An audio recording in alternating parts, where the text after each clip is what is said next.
এ কেমন নৃশংসতা! একজন দরিদ্র চালকের ভ্যান ছিনিয়ে নিয়ে তাকে হত্যা করে মাটিচাপা দিয়ে রেখেছিল দুর্বৃত্তরা। মাদারীপুর জেলার শিবচরে নিখোঁজের ১২ দিন পর ভ্যান চালক মিজান শেখের মরদেহ উদ্ধার করেছে পুলিশ।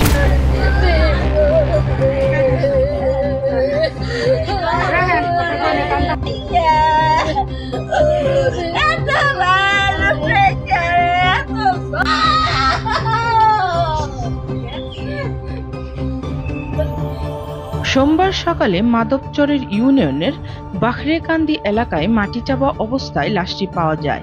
এ ঘটনায় একজনকে গ্রেফতার করেছে পুলিশ। পুলিশ সূত্রে জানা যায়, গত ৩১শে জুলাই পাঁচচর ইউনিয়নের পশ্চিম বালাকান্দির মৃত আজিজ শেখের ছেলে মিজান শেখ ভ্যান নিয়ে বের হয়ে আর ফেরেননি। পরদিন স্ত্রী রহিমা বেগম থানায় একটি সাধারণ ডায়েরি করেন। পুলিশ মোবাইল ফোন ট্র্যাক করে কুষ্টিয়ার কুমারখালী থেকে নুরুল আমিন শামীম নামে এক ব্যক্তিকে গ্রেফতার করে। গ্রেফতার শামীম শরীয়তপুরের জাজিরা উপজেলার নাওডোবা এলাকার হাশিম শেখের ছেলে।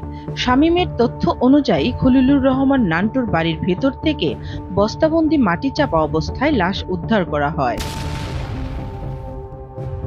সহকারী police super Shibchar circle Mohammad Salauddin জানান, ভ্যান ছিনতাই করতেই হত্যাকাণ্ডটি ঘটানো হয়েছিল বলে প্রাথমিকভাবে জানা গেছে। এ বিষয়ে আইনগত ব্যবস্থা নেওয়া হবে।